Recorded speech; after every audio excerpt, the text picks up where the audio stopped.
IPA का spray करने के बाद क्ले बार से अच्छी तरह रबिंग की जाती है।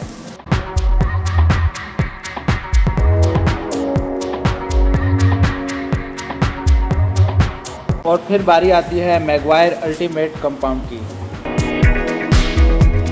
हमारे डिटेलिंग क्रू फोम पैड के साथ इसकी अच्छी तरह बफिंग करते हैं।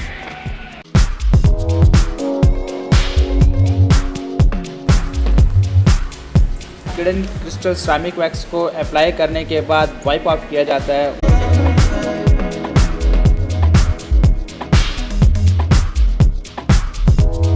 और इस तरह से आपकी गाड़ी की हेडलाइट की रेस्टोरेशन कंप्लीट होती है।